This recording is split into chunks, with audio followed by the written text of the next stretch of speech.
It's December 9th, 2012, and 23-year-old Julia Niswender is excited for Christmas. Santa and penguin decals cling to the windows of her first-floor Ypsilanti, Michigan apartment, and candy canes hang from her door. She works her shift at Walmart and heads home for a relaxing evening in the apartment she shares with her two roommates. However, her quiet evening will have a violent end, and for 2 days no one will be the wiser that tragedy has befallen the outgoing young woman. On December 11th, police will enter Julia's apartment and make a horrifying discovery. The young woman has been murdered and left in her bathtub. Julia's death is a mystery that persists to this day, nearly 8 years gone by. Welcome to Bitter Endings, a true crime podcast. I'm your host, J.R. Erickson.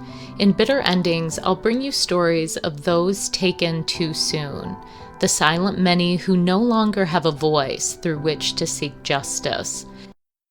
Just a couple of things before I start today's episode. Firstly, I apologize for not releasing an episode last week. I had this episode about Julia finished, but I came down with a sinus infection or something, and I've been rather congested, which I still am a little bit congested, so I apologize for that. The first time I came across the case of Julia was actually in another podcast that I listened to. It's called Already Gone, and the host is Nina Instead. And if you have never listened to it, you should definitely check that out, especially if you are a native Michigander.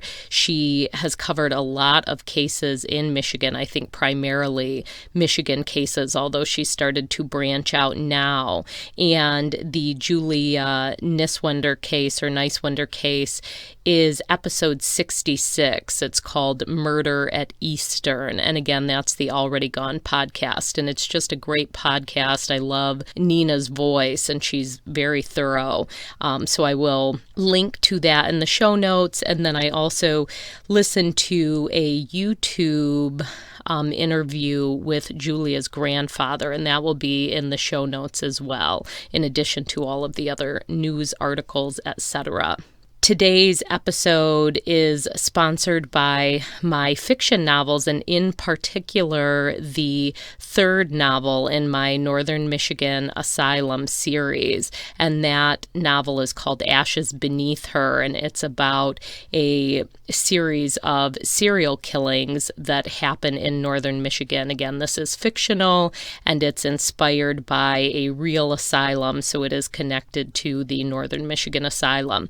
But if you are interested in particular the audiobook of Ashes Beneath Her, there will be an excerpt at the end of this episode, so you can stay tuned for that. Julia Niswender was born on January 25th, 1989. She was born just 3 minutes after her twin sister, Jennifer. The girls grew up very close to their mother, Kim, and close to their mother's parents as well. They were also close to their stepfather, James Turnquist, who came on the scene when the girls were quite young. I also want to offer a quick disclaimer. I will speak quite a lot about James Turnquist, their stepfather, in this episode, and he also goes by the name Jim. However, Julia's grandfather, which is her mother's father, is named Jim as well. So for the sake of clarity, I will stick with James for the name of her stepfather and Jim for the name of her grandfather. The twins, Julia and Jennifer, were nearly inseparable growing up. After Kim and James Turnquist were married, they went on to have another daughter of their own, and her name is Madison. And from everything I read about this family, they were a close family, and the daughters, Julia and Jennifer, looked at James as if he were their father rather than their stepfather. They both attended community college after high school to save money and to get through their required basic courses more quickly. After community college, both Julia and Jennifer enrolled at Eastern Michigan University, which is located in Ypsilanti. The girls were from Monroe County, which you may be familiar with because I spoke about Monroe in the last episode with Chelsea Brooke. And in fact, there were several young women who were murdered in this area around the same period of time. Chelsea, Julia, and a third, and unfortunately I don't have that name in front of me, but I will try to get to her case sometime in the next month or two. Also, just to help you familiarize yourself with Eastern Michigan University in Ypsilanti. If you're familiar with Michigan, you might know that Ypsilanti, which is often called Ypsi, is a nearby neighbor to Ann Arbor, which is where the University of Michigan lies. The city is also just 35 miles southwest of Detroit. Jennifer chose to live at home while attending college, but Julia decided to get an apartment. She and two friends rented a 3-bedroom apartment at Peninsular Place, a complex near Eastern Michigan University located in the 1000 block of Huron River Drive.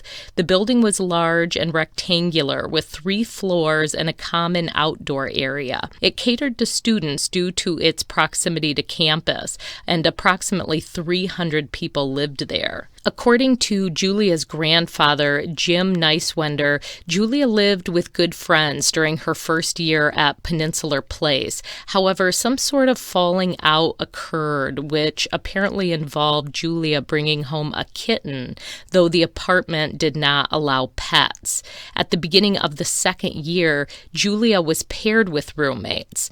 They became friends, but they were not as close as she'd been with her roommates from the previous year. During Jim's interview, which I mentioned earlier, it was on YouTube, and I'll link to that in the show notes, he recalled how close the twins were. He described an incident in their childhood when the girls were sledding, and Jennifer stuck out her leg and it hit a tree.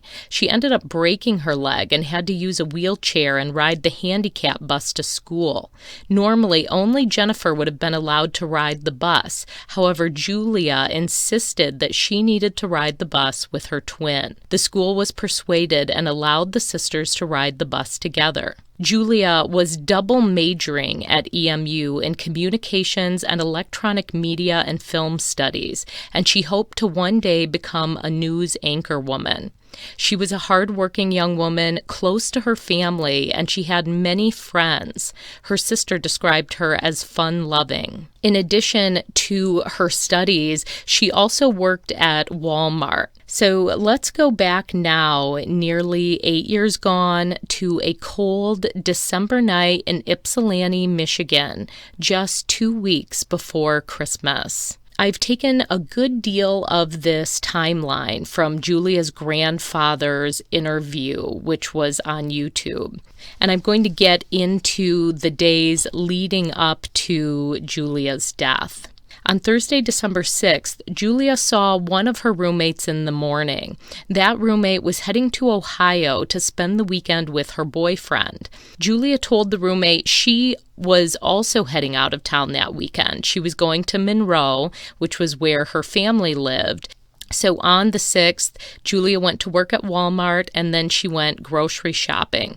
She dropped her groceries off at her apartment and then made the drive to Monroe County. Monroe is about 30 miles southeast of Ypsilanti, so it probably took her anywhere from 30 to 40 minutes to make that drive. Julia went to Monroe and bought a sub for her twin sister, Jennifer, which she then took to her sister's place of work. That evening, Julia babysat for one of her uncles staying overnight at their house.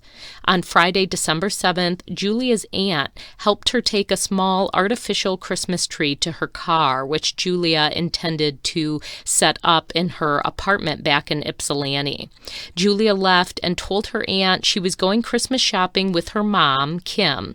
Later that day, her mom and stepdad, Julia, and also Jennifer, decorated a Christmas tree at the Turnquist home while listening to Justin Bieber Christmas songs. And this was a real Christmas tree, and apparently it was the first time the Turnquists had bought a real Christmas tree, and Julia had been really excited about it and had actually told her mother several days earlier not to decorate the tree without her. Julia's grandfather mentioned in his interview that something must have happened at the Turnquist home that evening that upset Julia, though he didn't know the details. After decorating the tree, Julia left her mother's home and went to her grandma Rose's house, where she helped her grandma decorate her Christmas tree as well. And her grandmother lived relatively close to her family home. Julia and Jennifer were both close with their grandma Rose, and Rose was their mom's mom, so Kim's mom. Jim no longer lived in Michigan. At the time of Julia's death, he was living in Florida, and he was remarried, and him and his new wife actually had plans to return to Monroe in the following days to celebrate Christmas with family. While Julia was over at her grandma Rose's decorating the Christmas tree, Julia's mom Kim stopped by, and Rose would later say that she felt that Kim was checking up on Julia, perhaps trying to see what she was saying to her grandmother. After Kim left, as Julia and Rose were decorating, Julia made an offhand comment about never wanting to go back to her mom's house. Julia spent the night at her grandma Rose's home, which was the norm, because the home that she had shared with her mother and stepdad and sisters was somewhat on the small side. So when Julia went home from Ypsilanti, she would normally spend the night at her grandma Rose's. On Saturday, December 8th, Julia went to Saline, to the Walmart where she worked. After work that evening, she went on a date. On Sunday, and this is the day that police believe Julia died, she again worked at Walmart. During her shift, her sister Jennifer and their younger sister Madison visited her at work for lunch. After they ate, the three girls walked through the store with Julia jokingly pointing out the gifts they could get her for Christmas. This was the last time that Jennifer would see her twin sister alive. Around 5 p.m., Julia finished her shift and stopped at a convenience store on her way back to her apartment in Ypsilanti. Around 10:30, Julia sent a text message to Jennifer. The contents of this message are unknown. And around 11 p.m., one of Julia's male friends also received a picture from Julia by text message. And again, I didn't find any information about this photo in public news sources, although it appears that these messages merely serve to show that Julia was still alive and seemingly okay at 11 p.m. So just as a reminder, one of Julia's roommates was gone for the weekend visiting her boyfriend in Ohio. The second roommate stopped into the apartment sometime between 10 p.m. and 11 p.m. simply to grab a few of her things because she was spending the night at her boyfriend's apartment. She said that Julia's door to her room was closed, but the television was on quite loud. And just to offer a little bit of information about the apartment, this was a 3-bedroom apartment. They had a single door that they entered and then a community, living space and kitchen space, but 2 of the bedrooms, I believe, also had their own bathrooms, and Julia had her own bathroom. So again, the roommate stopped in. She heard the television on loud. She did not actually see or speak with Julia, and this is the night that Julia would die, but no one would know this for another 2 days. Julia and her roommates were all students, and they also had jobs, and the other two roommates had boyfriends. So they often went days between seeing each other as they had differing schedules. So it wasn't unusual for the roommates not to see Julia for somewhat long periods of time. On Monday morning, December 10th, Julia's roommate returned from Ohio. She heard Julia's alarm going off, but said Julia often hit the snooze button. She simply assumed Julia was in the process of waking up. She knocked on Julia's door, yelled that it was time to wake up, and then she left for class. That Monday, Julia was supposed to help her stepdad, James, at his cleaning business. She was trying to earn extra money for Christmas.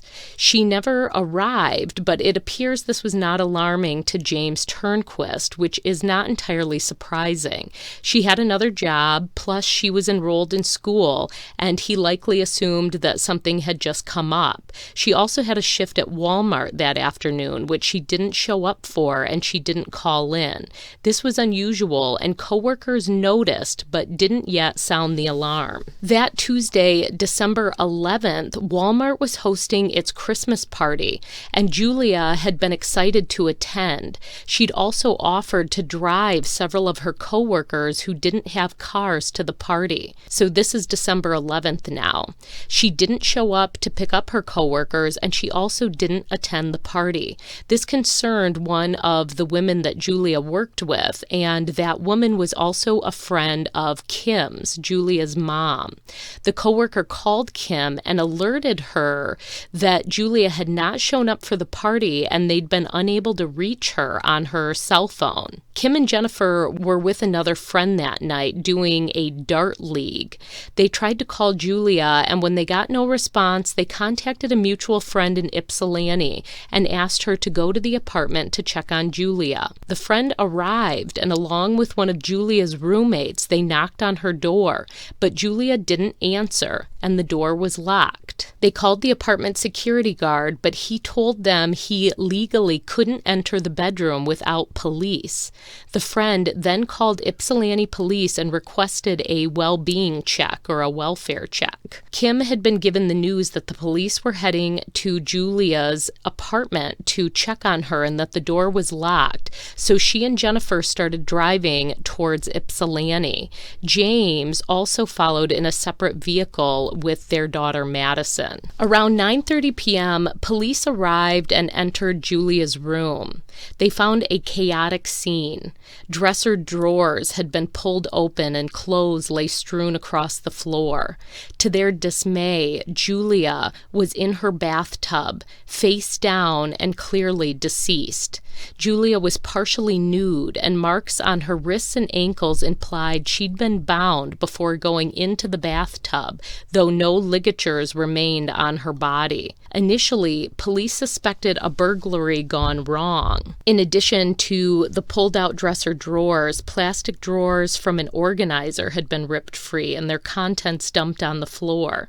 However, as police surveyed the scene, they realized that the only items of value that Julia owned had not been taken, including her cell phone, which was found in the bathtub beneath her body. Her laptop was in the room, as well as wrapped Christmas gifts. There was also no sign that anyone had forced their way into Julia's bedroom, no forced entry into the apartment, nor into the windows in her room, which were closed and I believe locked. Again, this is wintertime in Michigan, so it was cold. It was not a time when she would have likely had a window open. There were 2 pillows on the bed, but only one had the black and white zebra-striped pillowcase. The second pillowcase was missing, and the police believed the perpetrator took it with him when he left. As the scene was unfolding, Julia's mom, Kim, arrived at the apartment. The police allowed her into the apartment, but not into Julia's bedroom. She became hysterical, wanting to see her daughter. James also arrived with Madison, but he stayed in the parking lot outside of the complex. Julia's cause of death was determined to be asphyxiation associated with drowning. However, I read in another article that Julia was likely dead before she went into the water, so I'm not fully clear on the drowning aspect of this. Police suspected Julia was tied up when she was placed in the bathtub, but as I mentioned, no ligatures were found on her body. Those were gone, as was the item that had been used to cut them free. She was nude from the waist down, and her yoga pants had been cut off her body. Her pink shirt had been cut, exposing her chest, and only her right sleeve remained on her right arm. There was no trauma to her body except for 2 small circular abrasions on her left elbow. The autopsy conducted by Washtenaw County Medical Examiner Jeffrey Jensen showed that Julia had a deep contusion on the right side of her tongue from biting it. Jensen ruled her cause of death as asphyxiation associated with drowning, manner of death as homicide. Her toxicology report came back negative for drugs and alcohol. It was also confirmed that Julia had been sexually assaulted. Other evidence found at the scene included a pair of white latex gloves twisted together that were lying in front of the closed bathroom door. There was blood on the gloves, which was later to be matched to Julia's. An FBI behavioral analyst theorized the gloves were planted at the scene to throw off the investigation. And I have to say, I got stuck a little bit on this for a couple of reasons. Mainly that the gloves were intertwined. My vision of this is someone crumpling them up after the crime and shoving them into his pocket and they fall out. I feel like the planting of a glove would generally include just one glove, and maybe that's just a misconception that I have, but for whatever reason I didn't find this believable necessarily as a theory. Julia's lanyard, which had her ID on it, I believe it was her Walmart ID, as well as her keys, were on the floor, but the key to the front door of her apartment was missing. Again, an FBI analyst theorized this was a possible memento taken by the killer. But again, I just didn't find this necessarily believable either. It seemed as if of all the options that a killer could take, a single, very impersonal key would not be a very worthy memento. And not only that, but it seemed more than likely this would be a way that someone who knew Julia could have planned to enter her apartment and attack her. DNA in the form of semen was also found at the scene, and this turned out to be from a man who'd had a vasectomy. Julia's family was absolutely devastated by her murder, which came just 2 weeks before Christmas, a holiday that she'd been excitedly planning for. After her autopsy, Julia was transferred to a local funeral home in Monroe, Michigan. Instead of preparing for a family Christmas, Julia's mother, Kim, and her stepdad, James, found themselves driving to her apartment to pick out a dress for her funeral, an experience that honestly feels unfathomable to me and unbelievably painful. While at the apartment, they ended up packing up all of Julia's things. At this point, investigators had already collected evidence and released the apartment back to the occupants. After retrieving Julia's things, they went to the Ypsilanti police station and were interviewed by police for about an hour. Then they returned to Monroe. A candlelight vigil was held for Julia at a local park. Many of her friends and family showed up, and they released Chinese lanterns in her memory. Her funeral was held at a local funeral home the weekend after her murder. The following Monday, they moved her to Redeemer Fellowship Church, and she was buried in a small cemetery in Erie, Michigan, called Union Cemetery. The Niswenders had plots out there that they'd inherited and had only been used by some of their family members. So Julia was buried there alongside some of her other deceased relatives. In the days after her sister's death, Jennifer posted on her Facebook page, quote, "Julia was my twin, other half and best friend. No one will ever understand the bond we shared. I love her so much and just don't know how I can go on. My beautiful sister didn't deserve this. Justice will be served even if it is the last thing I do. The rest of my life I will be living for her." To deal with her grief, Jennifer got in contact with an organization that supports twins who have lost their other twin, which helped her to cope. In a Detroit Free Press article, Jennifer spoke of losing her sister. She said, quote, "It's just hard to adjust as a twin living without her twin. A singleton is how twinless twins describe it. They were mirror twins," Jennifer said. "She was left-handed and Julia was right-handed." Julia's mother was in a similar state of loss and grief. In a Detroit Free Press article, she described crying herself to sleep each night as she lay with her daughter's zebra-patterned bathrobe. Eastern Michigan University students and staff were also hit hard by Julia's murder. EMU counselors said in a Detroit Free Press article that when students would normally be studying for final exams, they were instead visiting the counseling office in shock over the death of one of their own. EMU President Susan Martin addressed students a couple of days after the murder in an auditorium filled with 200 staff and students. She grew upset as she offered her condolences, stating that she was both a mom and a grandmother and felt deeply for Julia's family. Julia's family raised money from the sale of Justice for Julia t-shirts, bracelets, and ribbons. Some of the money went to an endowed scholarship at EMU called the Julia Niswender Twin Scholarship. Julia had told her Grandma Rose that if she ever got rich or won the lottery, she wanted to set up a scholarship for twins because it was hard for families to pay for two children to attend college at the same time. In the weeks following Julia's murder, police launched an extensive investigation.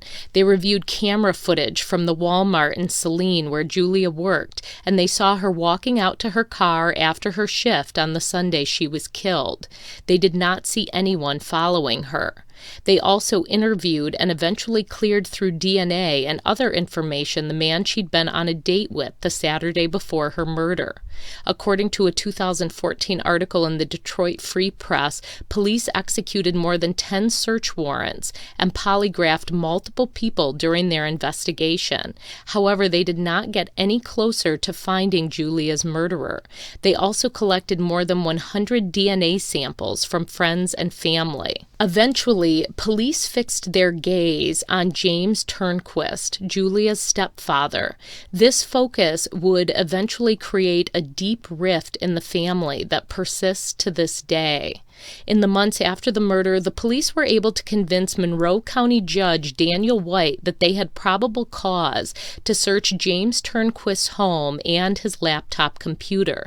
The computer search revealed images they labeled child pornography, and James was charged with a felony count of possessing child sexually abusive material. A mistrial was later called in the child pornography case. The 12-page search warrant was eventually released to the public.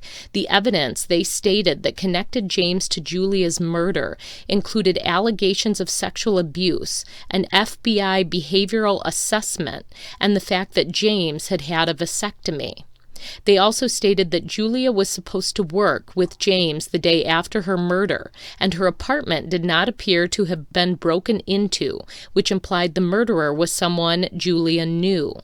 James's attorney, Paul Stablin, stressed that there was no evidence beyond speculation that James was involved, and that some of the images on his computer had already been proven to be women over 18 years of age. Julia's twin, Jennifer, her mother, Kim, and many of their family stood by James, considering the allegations ridiculous. Jennifer Niswender said she felt her family was under attack and they had suffered enough.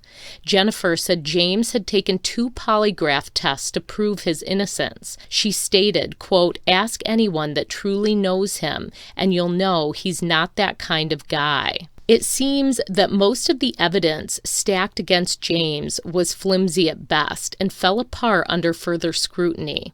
One issue was that an FBI profiler theorized that Julia was killed by someone that she knew, and that investigators should look more closely at her stepfather. Additionally, James had had a vasectomy, and the semen found at the scene was from a person who'd had a vasectomy. However, the genetic material found at the scene did not match the DNA sample James provided. Also, investigators claimed Julia's best friend had made a statement that Julia had told her 2 years before her death that her stepfather did inappropriate things, but that same friend later denied she'd ever made such a comment. Julia's mother also insisted that James was home sleeping in their bed the night that Julia was killed. Another issue that arose was a purple bath rug that was in Julia's bathroom the night of her murder. Julia's family assumed it was taken by police into evidence. However, later, when investigators tried to find it, they had no record of it in their evidence. Thus, they felt that Julia's mother and stepfather must have taken it when they cleaned out Julia's belongings. Kim didn't think so, but she allowed investigators to search the storage unit where she'd put Julia's things. No proof of the rug was found, which cast some suspicion on whether James and Kim had disposed of it. After the mistrial in the child porn case, it does not appear James has been further targeted by police. However, they also don't seem to have cleared him as a suspect or person of interest. I personally found the theory that he was involved to be pretty unbelievable. You have Julia's twin sister, Jennifer, and their mother standing by this man. A twin who Julia has spoken with daily, who she was incredibly close with. A sister that in all likelihood would be very aware if untoward things had occurred between James and Julia, and who in all likelihood would be quick to point to him if there'd been any evidence or even feelings that he could be involved. I'm obviously not an investigator, but if his DNA didn't match that found at the scene, why is he still considered a suspect at all? And I wasn't 100% clear on the DNA thing, because one article said that his DNA did not match the genetic material at the scene, and yet his having a vasectomy somehow connected him to semen from a man who'd also had a vasectomy. I also wanted to comment on the purple rug. If that rug disappeared, to me, that's clearly the responsibility of the team who collected evidence. This is a bath rug in the room where her body was found and she was likely murdered. Why wouldn't they collect that? Perhaps they did, and it simply got overlooked and not put into evidence. If it got left behind, I find it hard to believe Kim wouldn't have found it strange and contacted the police. If she'd taken it, I'm sure it would have ended up with Julia's things. It feels pretty unfair that the blame is put on the family rather than on the investigators who potentially overlooked it. Or, on the other hand, we might remember that everyone at every level in these situations are human and errors occur. It doesn't appear that any other persons of interest were ever named in this case, and as of now, which is November of 2020, there doesn't seem to be a lot of movement in finding who murdered Julia Niswender. And just a few other things to consider in this case. Julia was found completely submerged in her bathtub, and it takes a period of time to fill up a bathtub. The question might be, was she tied up in the other room? Or perhaps did she have a bath running and someone interrupted her? The bathtub situation implies something else to me, and really the murder in general. So this is a young woman who shares an apartment with two other women. It feels as if the person who would perpetrate this crime would have to have been aware that her roommates were going to be gone, or that her roommates would likely be gone. Also, when thinking about the latex gloves, there's an implication that the crime was premeditated on some level. I don't think most people make a habit of carrying latex gloves around with them. DNA showed that the man who had sexually assaulted Julia had a vasectomy, and that implies that this was not a college kid. Most college kids don't have vasectomies, so more than likely this would be a slightly older man or a middle-aged man, and perhaps a man who had already had children. And again, there is the issue of her missing key. The missing key is a strange one because it would seem that she'd had the key in order to return to her apartment that evening. And I guess that maybe is what strengthens the theory that it was a memento. But I just wonder if it's possible that she didn't have the key, or she had an extra key and the one that was normally on her lanyard had been taken or was missing. Again, I feel like someone who knew her, either her roommates or her sister or someone, would have alerted the police to that. That pretty well wraps up the case that I have for Julia Niswender. Again, you can check out the show notes for the case. You can watch videos that are associated with it, as well as the Already Gone podcast episode that I mentioned at the beginning of the show, and links to all of that will be in the show notes. If you have any information about the unsolved murder of Julia Niswender, contact the Ypsilanti police at 734-483-9510. Thank you so much for listening to the show, and if you are interested in hearing the audiobook sample from the Northern Michigan Asylum novel Ashes Beneath Her, stay tuned. Abe sat up abruptly, kicking out his legs and scrambling off the bed. He stood next to the mattress, heaving for breath, awake now. It had been a dream. Across the room, the clock blinked, 3:11 a.m. Bleary-eyed, he lurched into the kitchenette, filled a glass of water, and gulped it down. He drank a second before pulling on a sweatshirt and pants and brewing a pot of coffee. He filled a mug, slipped on sandals, and left the apartment. Traverse City slept. In the halo of streetlights he walked. Far off, an ambulance siren wailed. Abe listened to it and wondered at the source. A homicide, a fight outside a bar, an old man falling from a bed.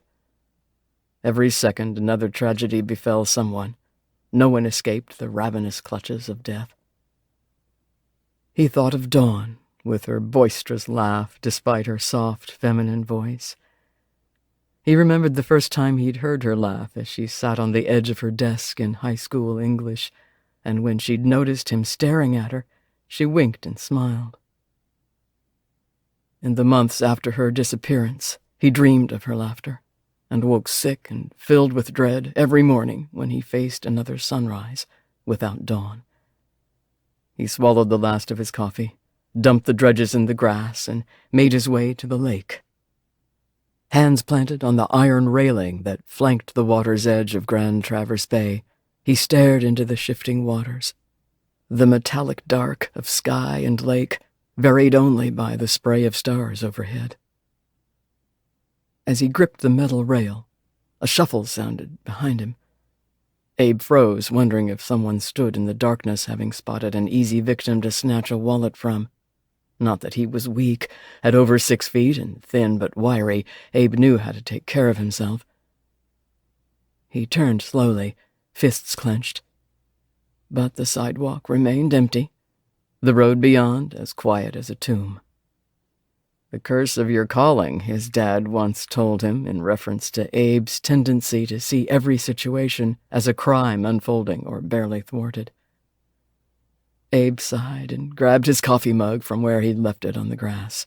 He started for home, walking a block before turning back to gaze a final time at the lake. There, in the sphere of light from a post near the water, stood Susan Miner. She half-faced him, her hair unperturbed by the breeze rolling toward the shore.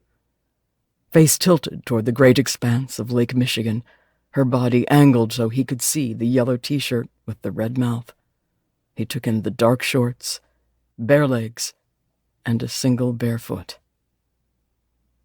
The sound of his coffee cup shattering on the pavement shocked him from his daze. He jumped, glanced toward the bits of white ceramic, and then immediately back to her. But Susie had disappeared.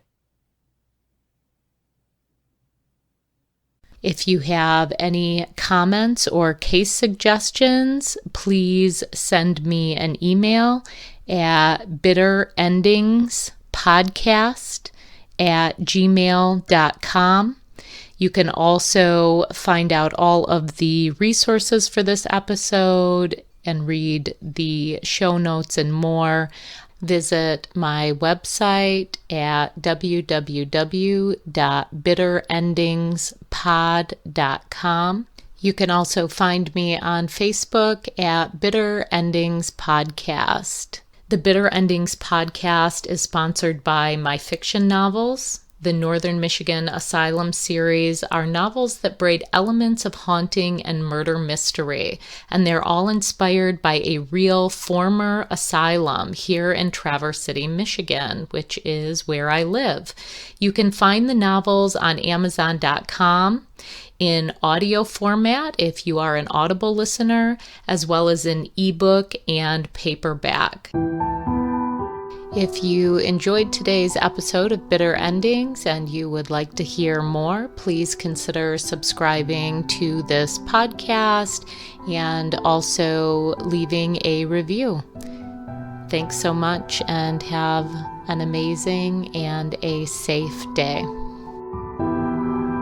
I just want to take a quick minute to also acknowledge the music played in the Bitter Endings podcast. This song is called Disease Tree by Noya Sakamata.